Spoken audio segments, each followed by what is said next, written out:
السلام علیکم ورحمۃ اللہ وبرکاتہ۔ الحمد للہ نحمدہ ونستعینہ ونستغفرہ ونؤمن بہ ونتوکل علیہ ونعوذ باللہ من شرور انفسنا ومن سیئات اعمالنا، من یہدہ اللہ فلا مضل لہ ومن یضلل فلا ہادی لہ۔ قال اللہ تعالی فی القرآن المجید والفرقان الحمید، فاعوذ باللہ من الشیطان الرجیم، بسم اللہ الرحمن الرحیم۔ وَإِذِ ابْتَلَىٰ إِبْرَاهِيمَ رَبُّهُ بِكَلِمَاتٍ فَأَتَمَّهُنَّ قَالَ إِنِّي جَاعِلُكَ لِلنَّاسِ إِمَامًا قَالَ وَمِن ذُرِّيَّتِي قَالَ لَا يَنَالُ عَهْدِ الظَّالِمِينَ۔ وقال اللہ تعالی اذن وَاذْكُرْ فِي الْكِتَابِ إِبْرَاهِيمَ إِنَّهُ كَانَ صِدِّيقًا نَبِيًّا اذ قال لأبيه يا أبت لم تعبد ما لا يسمع ولا يبصر ولا يغني عنك شيئا يا أبت إني قد جاءني من العلم ما لم يأتك فاتبعني أهدك صراطا سويا يا أبت لا تعبد الشيطان إن الشيطان كان للرحمن عصيا یا ابت انی اخاف ان یمسک عذاب من الرحمن فتکون للشیطان ولیا۔ صدق اللہ العظیم۔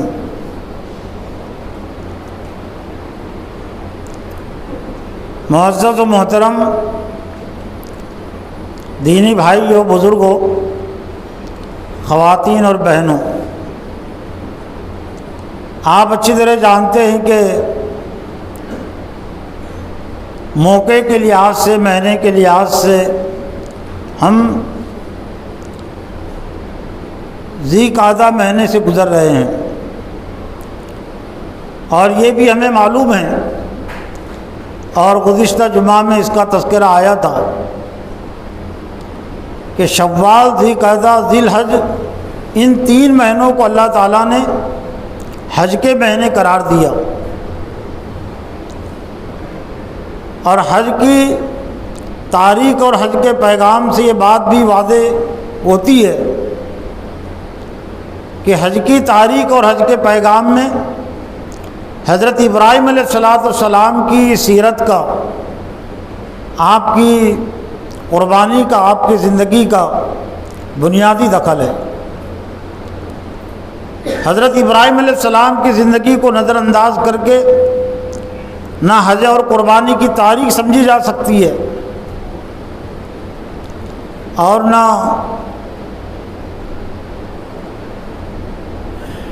اسلام کی جو بنیادی تاریخ ہے انسانوں کے حوالے سے، حق اور باطل کے معرکے کے حوالے سے، وہ سمجھی جا سکتی ہے۔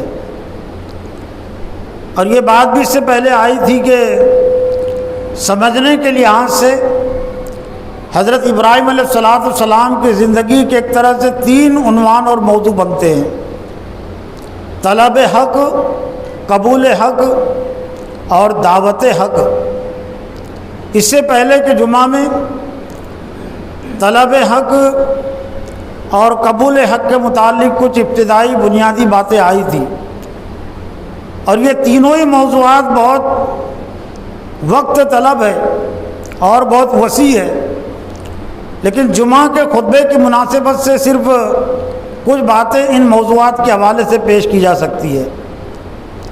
آج کے اس خطبے میں حضرت ابراہیم علیہ السلام کی زندگی کا جو پہلو ہے دعوت حق، حق کی دعوت، آپ نے حق کو صرف طلب ہی نہیں کیا، قبول ہی نہیں کیا، بلکہ طلب اس لیے کوئی چیز کی جاتی ہے، حاصل کی جاتی ہے، قبول کی جاتی ہے کہ اس کو دوسروں تک پہنچایا جائے، اور اللہ کی طرف سے انسانوں کے لیے اور خصوصیت کے ساتھ امت مسلمہ کے لیے جو ہدایت ہے، وہ ہدایت یہ ہے کہ وہ حق کو صرف اپنی ذات تک محدود نہ رکھے، بلکہ اس حق کو دوسروں تک پہنچانے کی کوشش کرے۔ حضرت ابراہیم علیہ السلام کی دعوتی زندگی کا جو اسلوب اور طریقہ قرآن نے بیان کیا ہے یا اللہ نے بیان کیا ہے، اس میں بھی ہمارے لیے نصیحت ہے۔ اور نصیحت کیوں نہیں ہوگی کہ خود اللہ تعالیٰ نے حضرت ابراہیم علیہ السلام کی زندگی کو ہمارے لیے نمونہ قرار دیا۔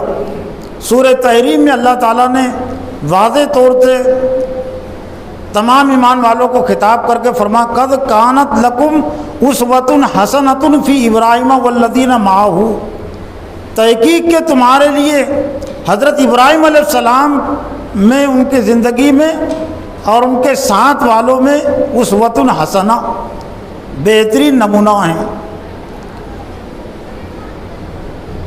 اور پھر نمونے کے حوالے سے جس کردار اور طرز عمل کو اللہ تعالیٰ نے ہمارے لیے نمونہ قرار دیا، ان کے جس عمل کو اللہ نے دلیل کے طور پر پیش کیا، اذ قالوا لقومہم انا براء منکم مما تعبدون، جبکہ انہوں نے اپنی قوم سے کہا ہم بری اور بیزار ہیں تم سے، وہ مما تعبدون من دون اللہ، اللہ کے علاوہ جن کی تم پوجا پرستش کرتے ہو، تو ہم ان سے بری اور بیدار ہیں، ہم الگ ہیں، ہمارا کوئی تعلق نہیں ہے۔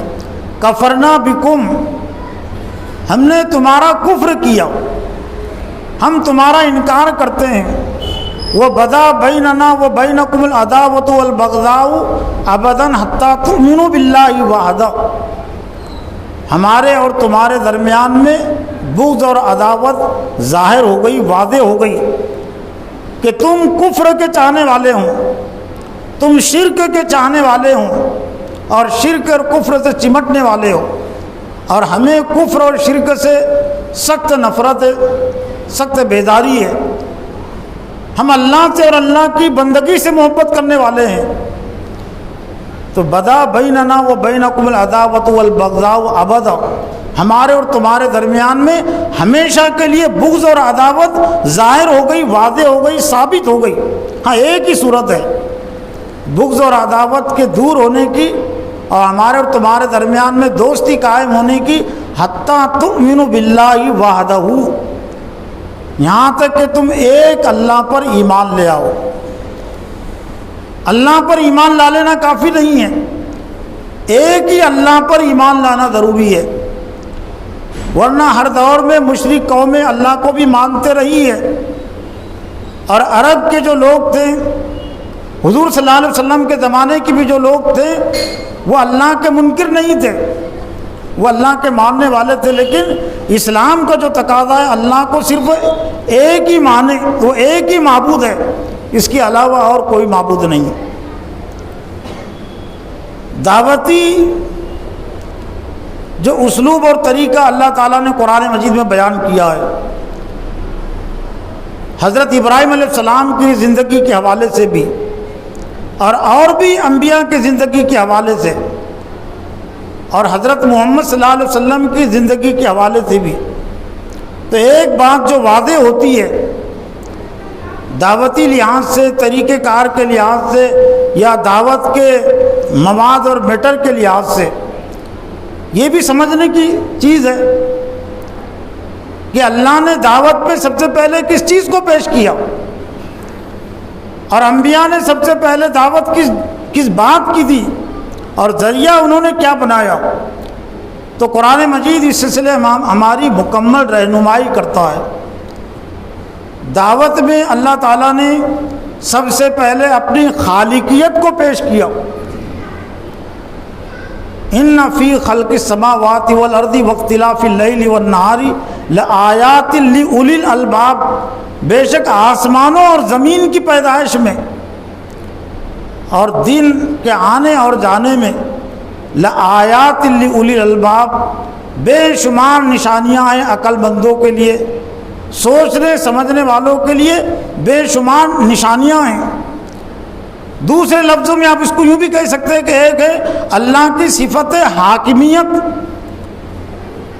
حاکمیت اور ایک حاکم تشریع، لیکن حاکم تکوینی، خالق ہونے کے لحاظ سے اللہ کی صفت بہت بنیادی ہے، تو اللہ تعالیٰ نے دعوت کے لحاظ سے انسانوں کے سامنے غور و فکر کے لحاظ سے سب سے پہلے اپنی مخلوقات کو پیش کیا، اور خود انسانوں کے سامنے ان کی ذات کو پیش کیا کہ تم اپنے آپ میں غور کرو۔ قرآن مجید میں جو دعوت کا طریقہ حضور صلی اللہ علیہ وسلم کو دیا گیا اس میں بھی یہی ہے۔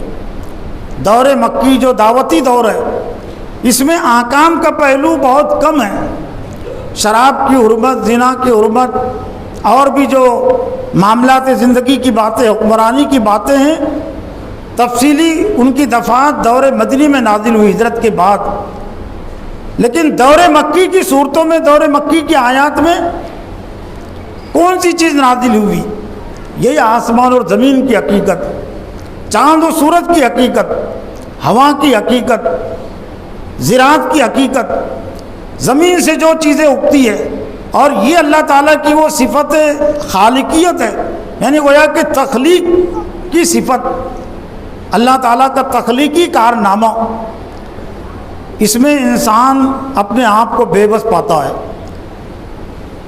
جہاں تک کہ حاکم تشریع کی بات ہے تو بہت سارے دعویٰ کر بیٹھتے ہیں، حالانکہ ان کا یہ دعویٰ جھوٹا اور غلط ہے کہ شریعت اور قانون تو ہم بھی بنانے والے ہیں، اور یقیناً غلط قانون لوگوں نے بنایا، جبکہ ایک ہی اصول سے ان کی یہ غلط تدبیر اور غلط دعویٰ سامنے آ جاتا ہے کہ جب تم نے انسان کے کسی عضو کو نہیں بنایا، تم نے زمین کے کسی ذرے کو نہیں بنایا، تو تمہیں حق بھی کیا پہنچتا کہ تم انسانوں کے لیے تم قانون بناؤ؟ لیکن پھر بھی اس میں دعویٰ کر بیٹھتے ہیں۔ لیکن اللہ تعالیٰ کی جو صفت خالقیت ہے، اور جس کا مظہر یہ پوری کائنات ہے، للہ ملک السماوات والارض، اللہ ہی کے لیے آسمان اور زمین کی ملکیت، تو اس میں کسی کا دعویٰ بھی نہیں ہے۔ حاکم تشریع میں تو بے شمار دعوے دار ہیں، آج بھی مسلمانوں میں بھی، غیر مسلم بھی، ہم بھی اصول بناتے ہیں، ہم بھی ضابطے بناتے ہیں،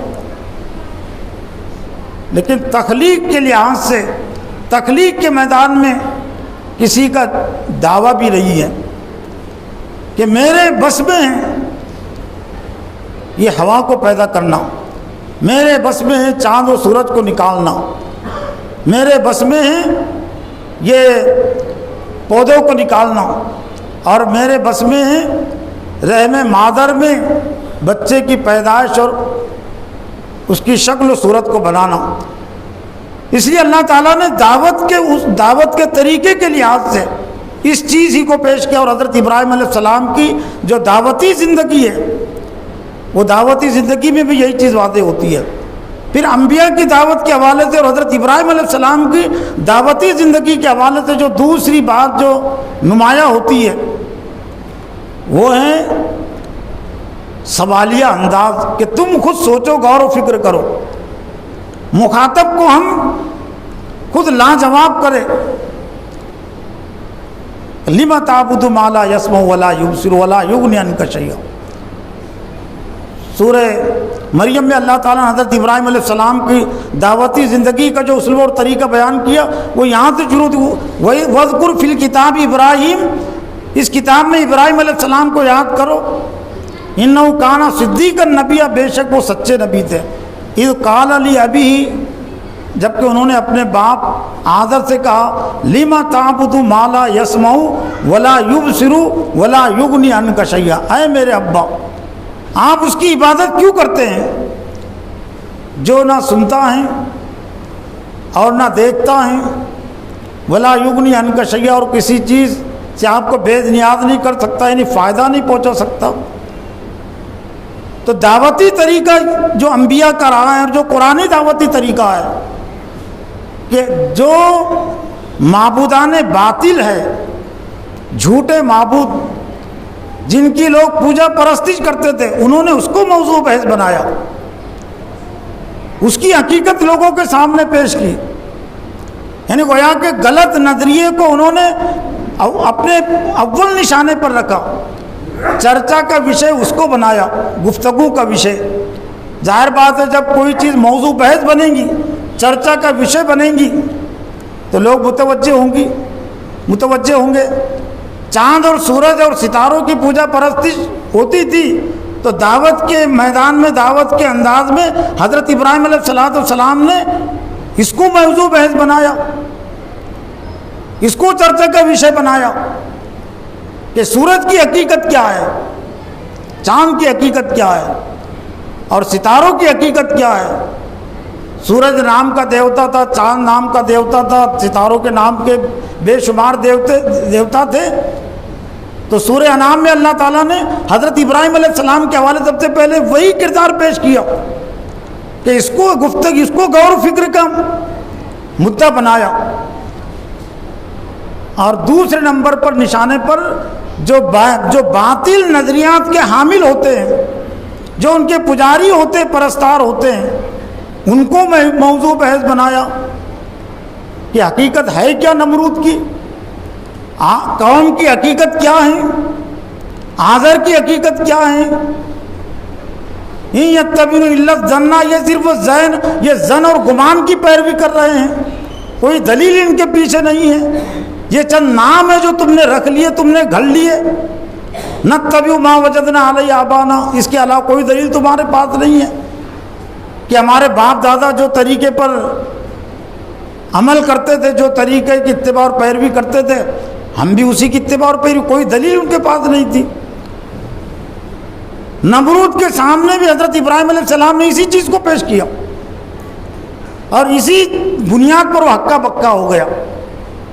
الم تر الی الذی حاج ابراہیم فی ربہ ان آتاہ اللہ الملک اذ قال ابراہیم ربی الذی یحیی و یمیت قال انا احیی و امیت قال ابراہیم فإن اللہ یأتی بالشمس من المشرق فأت بہا من المغرب۔ ابھی احکام کی بات تھی نہیں، کون سی چیز حلال ہے، کون سی چیز حرام ہے۔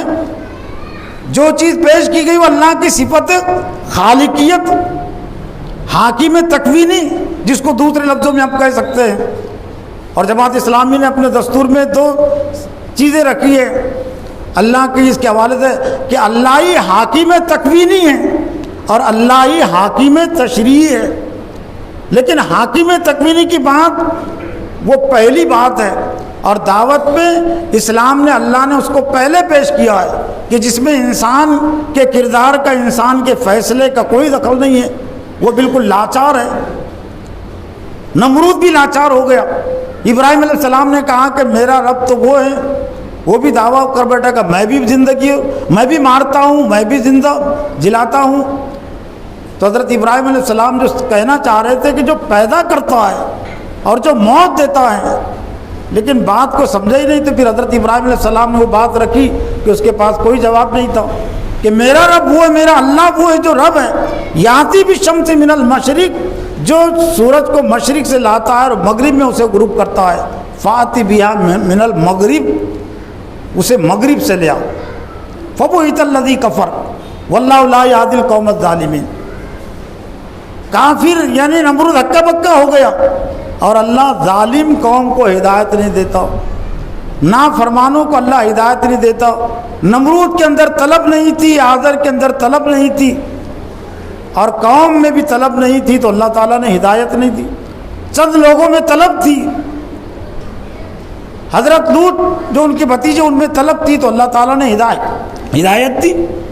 یعنی مٹھی پر ایمان والے ہم یوں کہہ سکتے ہیں کہ ملک عراق میں آپ کی جو دعوتی زندگی گزری ہے، اور وہاں سے آپ نے جو ہجرت کی ہے، تو کوئی بڑا لشکر، کوئی بڑی جمعیت ان کے ساتھ نہیں تھی، چند لوگوں کا قافلہ تھا، ان میں بیوی اور ان کا بھتیجا اور ان کی بیوی، اور کچھ اہل ایمان ہوں گے معاہوں کا جو تذکرہ ہے، لیکن بہرحال یہ کہ گنے چنے لوگ تھے۔ لیکن حضرت ابراہیم علیہ السلام اس سے مایوس نہیں ہوئے کہ کتنے لوگوں نے قبول کیا اور کتنے لوگوں نے قبول نہیں کیا۔ اس کے انبیاء مکلف نہیں قرار دیے گئے تھے، انبیاء پر جو ذمہ داری تھی اور ہم پر جو ذمہ داری تھی وہ پہنچا دینا۔ پھر دعوت دینی کے حوالے سے جو بات قرآن نے جس کو زیادہ نمایاں کیا، اور انبیاء علیہ السلام نے اپنے طریقے میں اس کو پیش کیا۔ ایک تو پہلے نمبر پر دور حاضر کے جو بت ہیں ان کو محدود اور اس کے جو ماننے والے ہیں ان کو محدود بحث بنانا. علامہ اقبال نے اسی کی طرف متوجہ کیا. اب امت مسلمہ کو ایک نظم کے ذریعے سے خودی کا سر نیا لا الہ الا اللہ خودی ہے تہ کہ فضا لا الہ الا. پھر وہ آگے چل کر انہوں نے کہا کہ یہ دور اپنے براہیم کی تلاش میں ہے. یہ دور موجودہ دور یہ دور اپنے براہیم کی تلاش میں ہے. صنم کدا ہے جہاں لا الہ الا اللہ. صنم کدا ہے جہاں پورا جو جہاں ہے وہ صنم کدا بنا ہوا ہے. وہ بت خانہ بنا ہوا ہے. کوئی کس کو پوج رہا ہے کوئی کس کو پوج رہا ہے. دوسرے انداز سے علامہ اقبال نے اور اس کو واضح کیا کہ مختلف جو بت دنیا میں ہیں اس دور میں اور ہے جام اور ہے جم اور. میں کہتے شراب کو تو صرف شراب وہی نہیں ہے جو چلی آ رہی, کچھ اور بھی شراب ہے جو پلائی جاتی ہے اور لوگ نشے میں آ جاتے ہیں اور اپنی سوچنے سمجھنے کی صلاحیت کو کھو دیتے ہیں. اس دور میں اور ہے جام اور ہے جم اور. ساقی نے بنا کی روش لطف و ستم اور. پلانے والے نے اور بھی زیادہ اس میں لطف و ستم اور ظلم ڈھایا. تہذیب کے آدر نے ترشوائے صنم اور. تہذیب کے آدر نے موجود ہے جو تہذیب ہے. آدر جو حضرت ابراہیم علیہ السلام کے والد تھے, باپ تھے, اور جو مشرک باپ, تو اس کی تہذیب کے آدر نے ترشوائے صنم اور. ان تازہ خداؤں میں بڑا سب سے وطن ہے جو بت ہے موجودہ دور میں. نہیں, اس سے پہلے ایک مصرع رہ گیا بہت اہم. مومن نے بھی تعمیر کیا اپنا حرم اور. تہذیب کے آدر نے ترشوائے صنم اور مومن نے بھی تعمیر کیا اپنا حرم اور. حرم تو ایک ہی ہے لیکن الگ الگ حرم تعمیر کر دیے. حرم کہتے جس کے جو قبلہ جس کی طرف رخ کیا جائے جس کی طرف جھکا جائے تو الگ الگ قبلے ہو گئے نا. اور خاص طور سے میدان سیاست میں تو قبلہ باقی رہا ہی نہیں.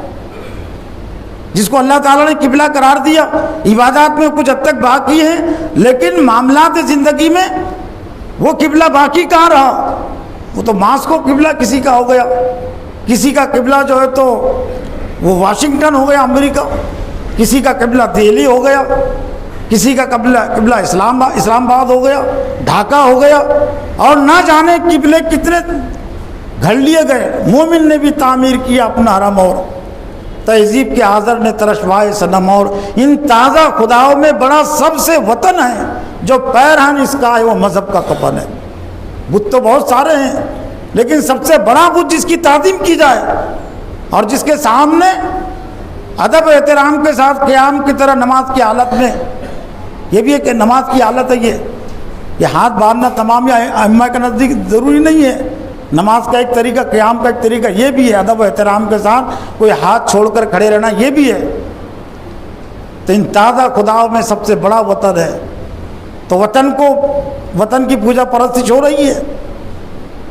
اقوام میں مخلوق خدا بڑھتی ہے اس سے, قومیت اسلام کی جڑ کٹتی ہے اس سے. اقوام میں مخلوق خدا بڑھتی ہے اس سے. یہ قومیت کے بت کے ذریعے سے, یہ ملک پرستی کے بت کے ذریعے سے, وطن پرستی کے بت کے ذریعے سے اقوام اس میں بڑھتی ہے. جو خدا کی قوم ایک ہی ہے, ملت ایک ہی ہے, پوری قوم ایک ہی انسان, لیکن اس میں اقوام بڑھتی ہے, مخلوق خدا بڑھتی ہے. اس سے قومیت اسلام کی جڑ کٹتی ہے. اسلام نے جو قومیت کا جو تصور دیا عقیدے اور دین کی بنیاد پر, ملت واحدہ کا جو تصور ہے وہ اس سے کٹتی ہے.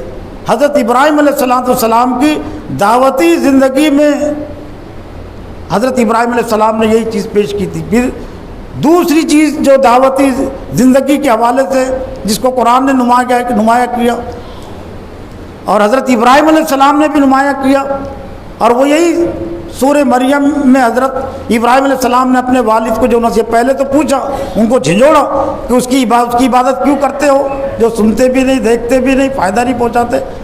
انی اخاف ان یمسک عذاب من الرحمن فتکون للشیطان ولیا. اے میرے ابا, مجھے اس بات کا ڈر ہے, اندیشہ ہے کبھی ان یمسک عذاب من الرحمن، رحمان کا عذاب تم کو چمٹ جائے گا، رحمان کا عذاب تم کو پکڑ لے گا۔ اگر تم نے یہ بتوں کی پوجا پرستش نہیں چھوڑی تو رحمان کا عذاب تم کو پکڑ لے گا۔ انذار کا پہلو دعوت میں اللہ نے غالب رکھا ہے۔ گزشتہ قوموں کی جو تاریخ ہے، قوم عاد کا تذکرہ، قوم سمود کا تذکرہ، قوم لوط کا تذکرہ، قوم نوح کا تذکرہ اور فرعون کا تذکرہ جس کو اللہ تعالیٰ نے کیا ہے، وہ کہانی کے طور پر نہیں ہے۔ یہ دعوتی انداز کے لیے ضروری ہے کہ پہلے انسان کو اللہ تعالیٰ نے اپنی صفت خالقیت دکھا کر بتا کر اس کو مجبور کیا کہ لاجواب، ہوا کے سلسلے میں لاجواب، بارش کے سلسلے میں لاجواب، اور زراعت کے سلسلے میں لاجواب، اپنی پیدائش کے سلسلے میں لاجواب۔ ہائے پستی بشر کیسی نظر، سارے جہاں کا جائزہ اپنے جہاں سے بے خبر۔ ماہیتی ادھیکار کے نام سے، رائٹ ٹو انفارمیشن کے نام سے، حق معلومات کے نام سے تو کچھ باتیں معلوم کی جا رہی ہے، حاصل کی جا رہی ہے، لیکن کیا یہ ماہیتی ادھیکار میں چیز نہیں آتی؟ کیا یہ رائٹ ٹو انفارمیشن میں نہیں آتی یہ چیز کہ ہندوستانی بتائے، کم از کم یہاں کے حکمراں بتائے، کلاس 1 افسر بتائے کہ کشمیر سے کنیا کماری تک کی زمین کا پیدا کرنے والا کون ہے؟ جو سورج طلوع ہوتا ہے ہندوستان کی سرزمین پر اور روزانہ روشنی دے کر جاتا ہے، یہاں کے کلاس 1 افسر بتائے، یہاں کا صدر جمہوریہ بتائے، وزیر اعظم بتائے، عام لوگوں کو چھوڑ دیجئے، لیکن کم از کم کلاس 1 افسر کو پر یہ ذمہ داری تو عائد کرنا چاہیے تھا نا۔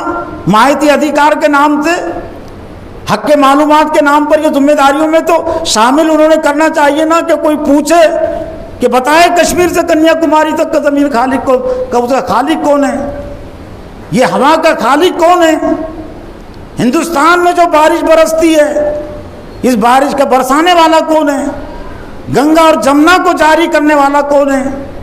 کوئی یہ تو پوچھے تو ٹھیک ہے ماہیتی ادھیکار کا قانون، لیکن ہمارا اپنا احساس یہ کہنا چاہیے کہ بہت محدود قانون ہے۔ یہ کیا کمال کے بات ہوئی کہ پیسہ کہاں سے آیا، کتنا کہاں خرچ کیا، بس اتنا ہی، اور تم کہاں سے آئے؟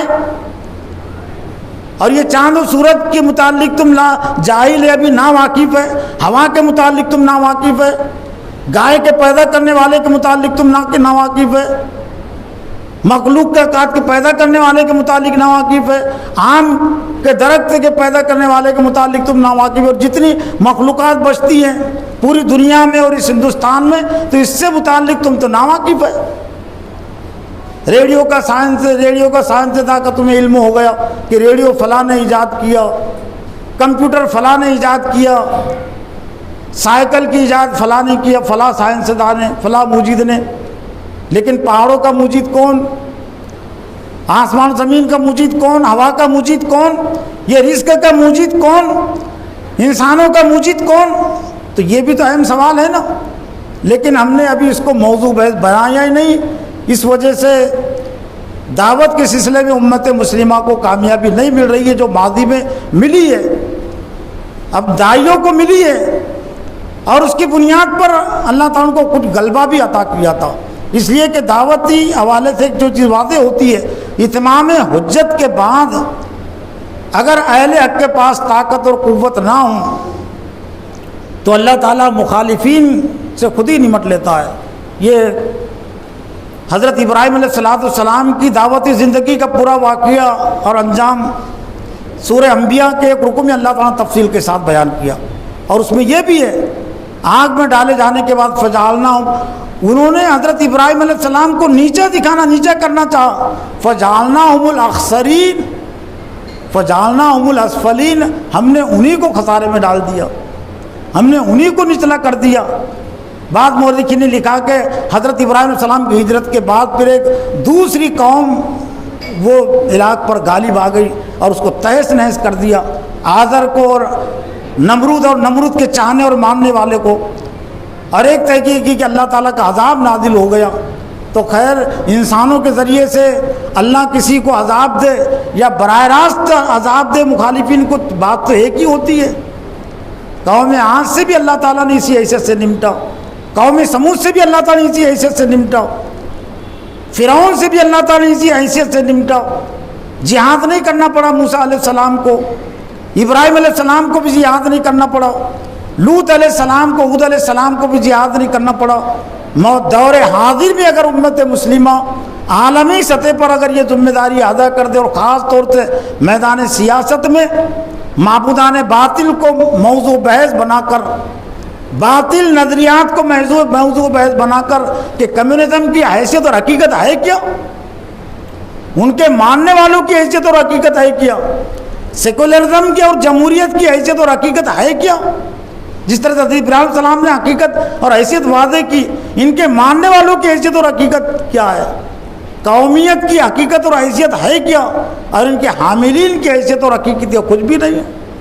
پوری دنیا اور پوری آبادی جو تو ظلم و ستم سے حیران و پریشان ہے، کہیں چین و سکون کی جگہ باقی نہیں، نہ ماسکو میں، نہ امریکہ میں، نہ عرب میں، نہ بر صغیر میں، پوری دنیا جو ہے تو میدان جنگ کا میدان بنی ہوئی ہے، سرد جنگ کا میدان پر۔ ظہر الفساد فی البر والبحر بما کسبت ایدی الناس، لوگوں کے کرتوتوں کے نتیجے میں، ان کے ہاتھوں کی کمائی کے نتیجے میں خشکی اور تری میں جو تو فساد برپا ہو گیا، نہ سمندر محفوظ ہے اور نہ خشکی کے علاقے محفوظ ہے۔